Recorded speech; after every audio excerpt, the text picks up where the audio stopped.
Vijayawada హైవేకు IT కంపెనీలు queue కట్టనున్నాయి. Choutuppal ఏరియాలో 30,000 ఎకరాల ప్రభుత్వ భూమి అందుబాటులో ఉండటంతో ఐటీ పార్కులు ఇక్కడ ఏర్పాటు చేయనుంది ప్రభుత్వం.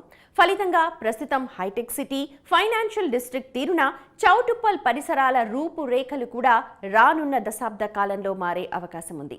లుక్ ఈస్ట్ పాలసీతో భారీ ఎత్తున పెట్టుబడులు రాబట్టేందుకు ప్రణాళిక సిద్ధం చేసినట్టు తెలంగాణ ఐటీ పరిశ్రమల శాఖ మంత్రి శ్రీధర్ బాబు తెలిపారు.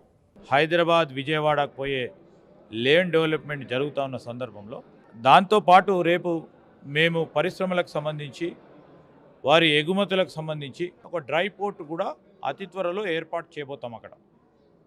ఆ క్రమంలో పరిశ్రమలు వస్తాయి, అక్కడ ఉన్న పరిశ్రమల వాతావరణం మార్పు వస్తుంది, అనేక పరిశ్రమలు రావడానికి ఆస్కారం ఉంటుంది.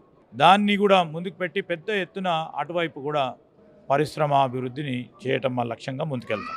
ప్రత్యేకించి అక్కడ వారికి కావాల్సిన సాఫ్ట్వేర్ రంగానికి కావాల్సిన కనీస వసతులు కల్పించే బాధ్యతలో అన్నీ కల్పిస్తూ ఉన్నాం. పూర్తి స్థాయిలో కొత్తగా వచ్చే ఐటీ పరిశ్రమలను కూడా మరి అన్ని దిక్కుల్లో వారి విస్తరణ చేయాలని కోరుతా ఉన్నాం.